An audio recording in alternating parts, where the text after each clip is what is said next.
welcome back. Today we're going to look at CSRF and we're going to do it on high security. Now, you've done this before on low security, which was a piece of cake, where you had a link in an email, and you've tried it on medium security, where you had to use XSS to encourage someone to click on a link. Now, it's going to be the same sort of thing where you have to click on a link, but in some ways it's easier, in other ways it's harder. Right, so we're on high security. Just double check that. There, high security. So let's look at the CSRF page. So, what is the difference between this and the previous one? Right, let's pull up the source code and have a quick look.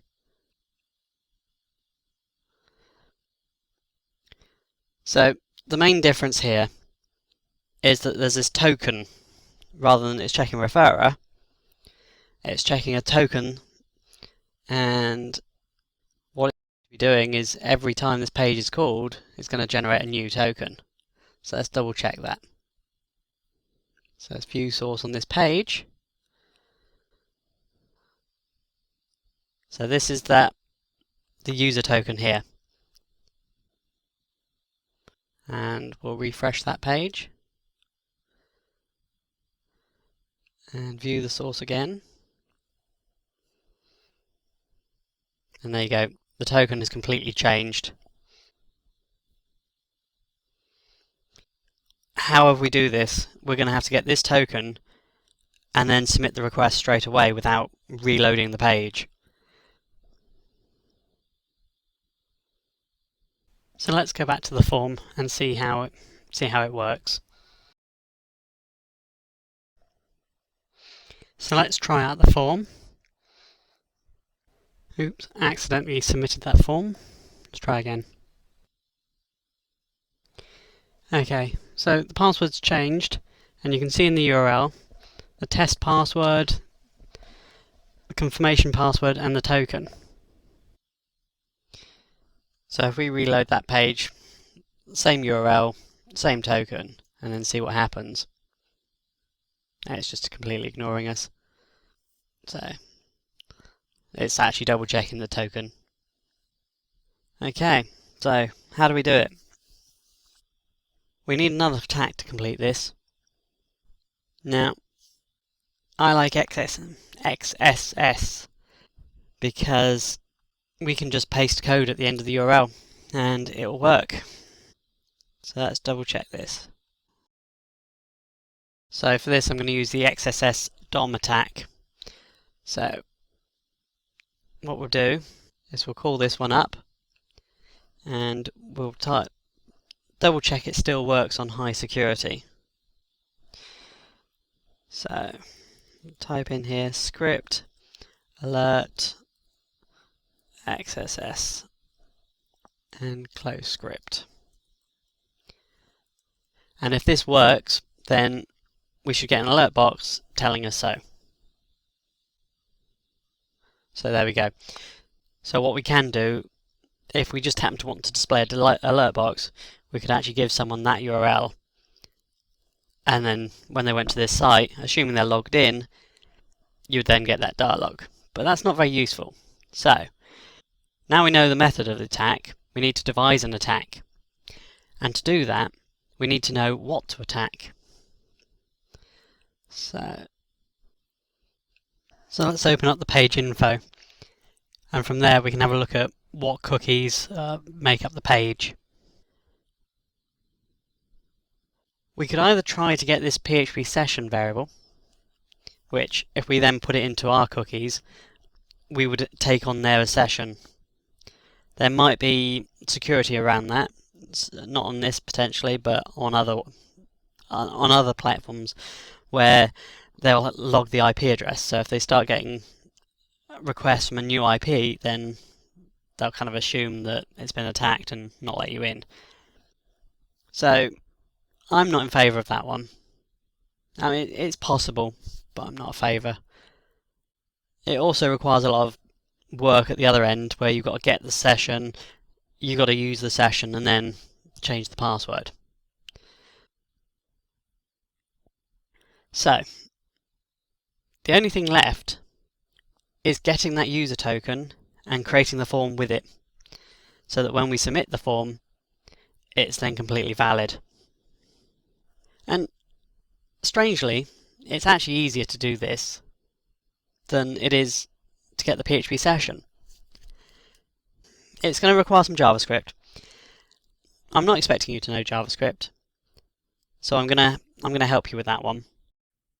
So, how do we go about getting the user token?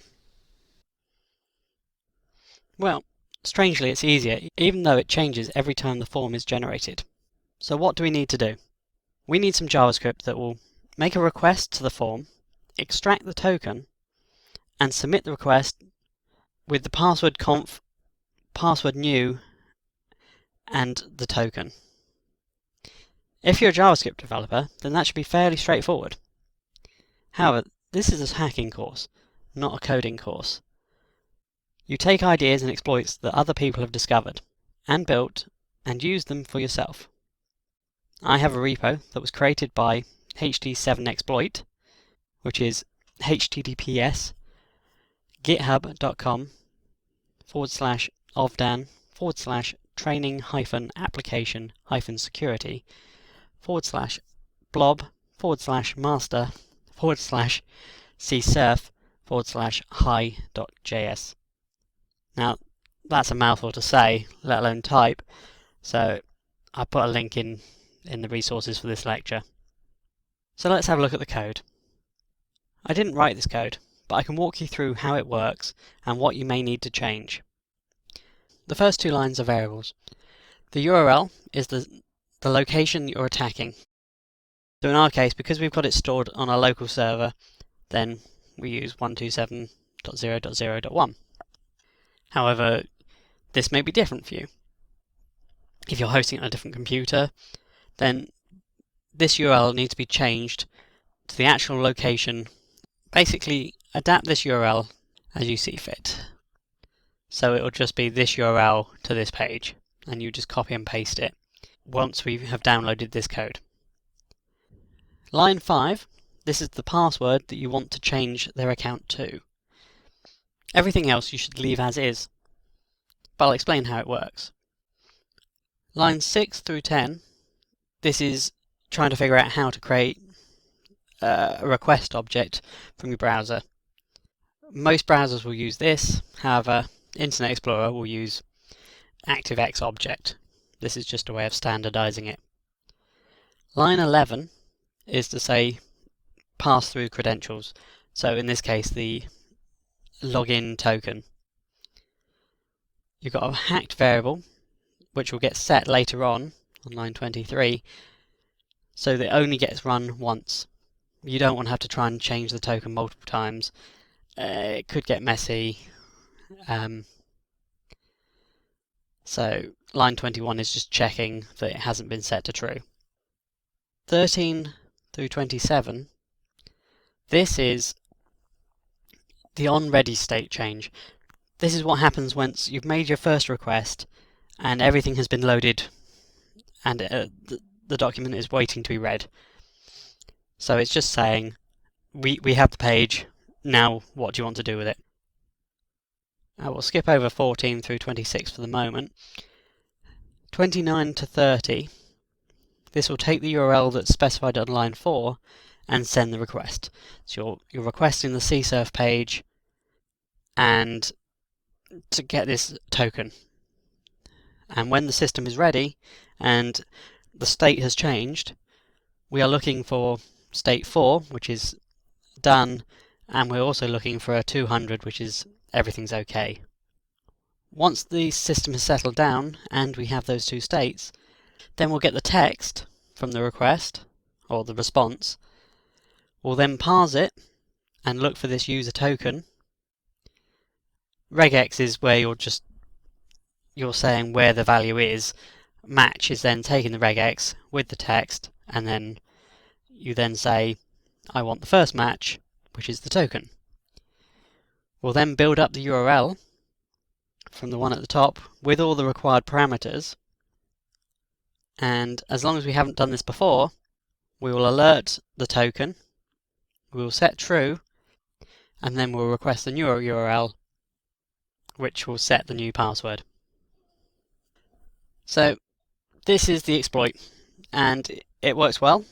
I've tested it before. So what you need to do is get the raw file. So if you click on this raw link, this is the file. So what you need to do is copy that URL, and what we'll do is we'll go into terminal.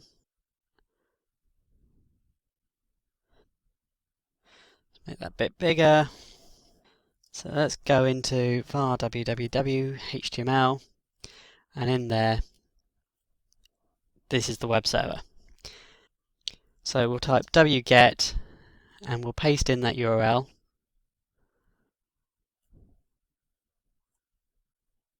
And then that should do that. So let's double check. So if we go to 127.0.0.1 /hi.js, there you go, that's the actual file. Now, I recommend editing it first, so we'll go to LeafPad.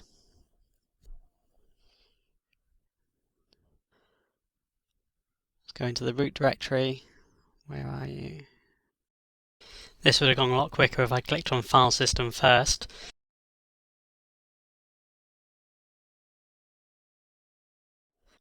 And let's edit that file. So, in LeafPad, you can now make changes. At the very least, you'll probably want to change the password to something. And you may also need to change the URL, depending on your circumstances. For my purposes, I'm going to leave it as is. Okay, so we've got the file in place. Now, we need to run it. So let's go on to the XSS DOM page. We'll just submit that just to get the URL in place. So we need hash space script. This time, instead of just a script tag, we need to add a source to it, because whilst we could have copied and pasted and sort of mashed the JavaScript into the URL, it's far better to have it as an included file, because otherwise you're going to have a lot of problems with like white space. HTTP 127.0.0.1 /hi.js end quotes, and then close that script tag. So that will be our exploit URL, and that is something you could actually put into an email to run. Now, in the real world, you wouldn't store the actual exploit on the same server as the application. I suppose you could if you did have some other way of in, so you managed to log into the app, but we're going to assume you don't. And in the real world, you'd have some host, preferably anonymous, that couldn't be traced back to you, that you would store this file on, and then you'd link from there. So let's see what happens. So we hit run, and nothing. Hang on. Let's try that in a new tab. And there we go. It's because when you stick things after the hash, it treats it as an anchor, and because the page is already loaded, it doesn't need to reload it. So that's the token, and that goes to show that your password has been changed. And there is nothing to show that it's actually happened, other than when you try and log in and out. When you do this, you wouldn't want to put script in just like that. You'd need to encode it. And you briefly saw that when you copied and pasted it. So if we do that again, that is the encoded version. That's the URL you should be using. If your browser doesn't do that, you can just type in something like this, URL encode string, and then this is the one I prefer. Let's see if it actually So we copy that. Now actually you don't want to encode everything. Oh, it's already done it for me.